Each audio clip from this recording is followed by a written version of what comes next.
Hi everyone, it's Norma. Randy will be along in a little bit. We just recently got back from our trip to Iceland and are collating our videos, and I took a lot of videos out of the window of the car. And I did this because of the beautiful panoramic views, and we didn't have very many opportunities to stop, so I thought if I was going to record this thing, I better do it on the fly. And I put them together, and I also thought that other people might be interested in some advice that I might have about going to Iceland. So I'm going to talk about my packing tips. I'm going to talk about the things that worked. I'm going to talk about the weird things that worked really well. And I'm also going to talk about some of the failures and how we solved those. Let's review 80 on this road. No problem. I'm not terrified at all.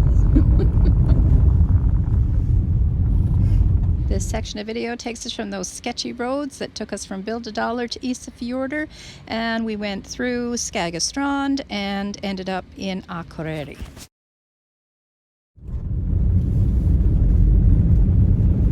don't know if you can convey this unless you're doing a movie, you know? I'm moving it. Movie? You want to move it? Yeah.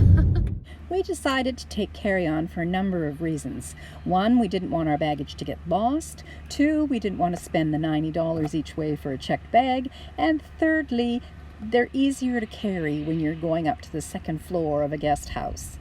And so every inch of space was valuable, and we didn't want to have to take anything that we didn't need. No, we don't get this at home at all. Look at this. The snow and the water. We're in the clouds, that's why it's kind of wet and rainy. We finally have a paved road, a little civilization. We're going through a 5,600 meter tunnel to get through the mountains, so we don't have to climb over a cruddy little road, which we're quite happy about. Phew. Surprise number one was the success that I had with the gloves that I chose. They were water resistant, they had a microfiber cloth on the thumb so I could clean my glasses in the rain, and they also had touchscreen technology that I could operate my camera without taking my gloves off. Now we're in a scary dark old tunnel, going in the direction we need to be. Apparently we turn right in a couple of kilometers. I had been wondering whether I could use up some valuable space with my thermos coffee cup, and I'm really glad I brought it with me. It was so nice to have a cup of coffee in the car when we were heading out in the morning. One of the other things that I brought with me were some packages of instant coffee with cream and sugar already in. Now, coffee was usually provided, but sometimes it was coffee but no milk, and I kind of like white stuff in my coffee. And sometimes if you're in a place for 2 days, you run out of coffee, and a lot of these places are no contact. So I'm sure we could have emailed somebody to ask them for it, but it was pretty nice just to be able to handle that and figure that problem out on my own. We're certainly at the top of the world here.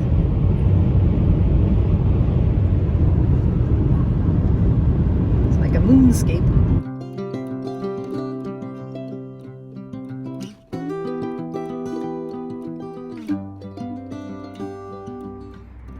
One of the surprises was this little gizmo.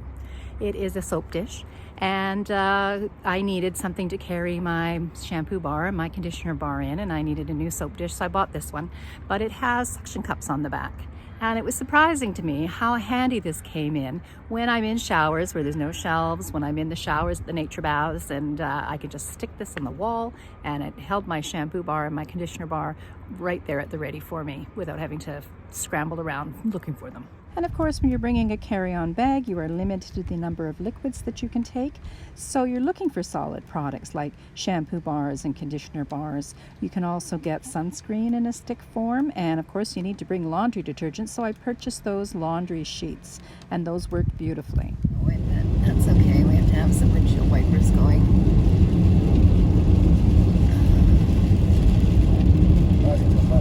Yeah, I'm going to. We're going to go over this really, really long land bridge here through the fjords. And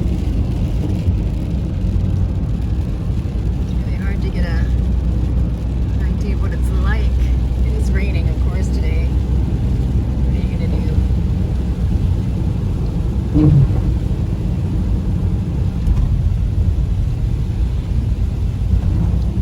See all the tourist traffic we're having to deal with.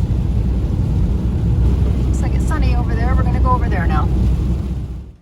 One of the other things we brought along was slippers, and they came in very handy.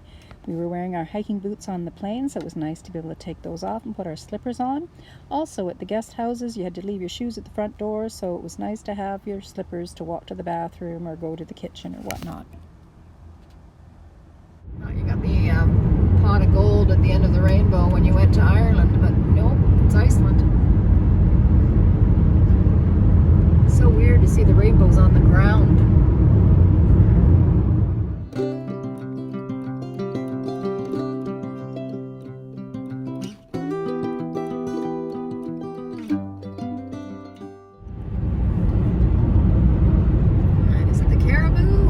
Iceland.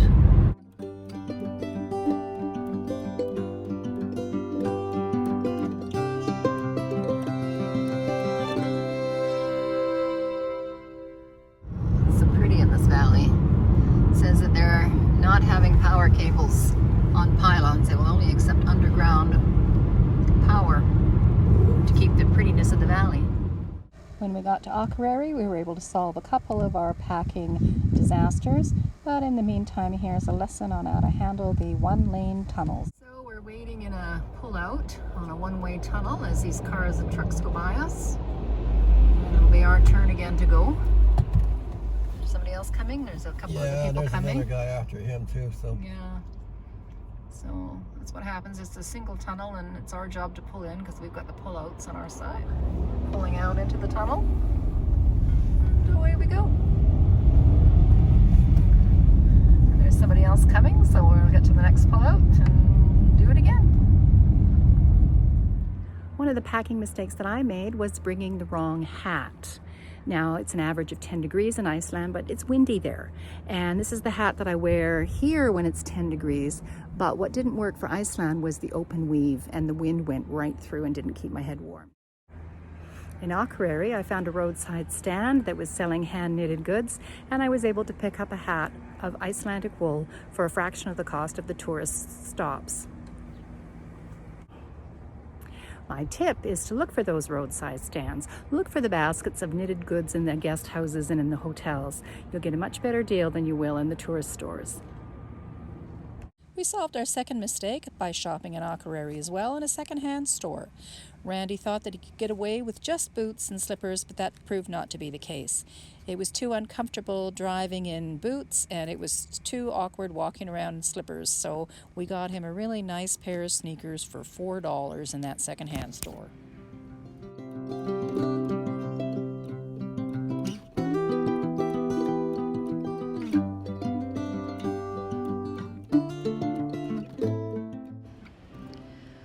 One of the mistakes that I did not solve was the fact that I did not have hiking poles. On one of our last stops, I got to borrow a pair and realized what a difference it made for me and my bad knees, and how much easier it would have been for me going along all those trails if I'd had them. So that was a regret that I did not do that. I got some wonderful advice from the videos I watched online. It is important to take those base layers. It's important to take those warm layers. It's important to take the rain layers, especially those waterproof hiking boots. Don't forget your bathing suit and towel. You're going to need that. And don't forget your camera. You're going to want to take a lot of pictures. And we think that if we can do it, you can do it too. Enjoy your trip to Iceland.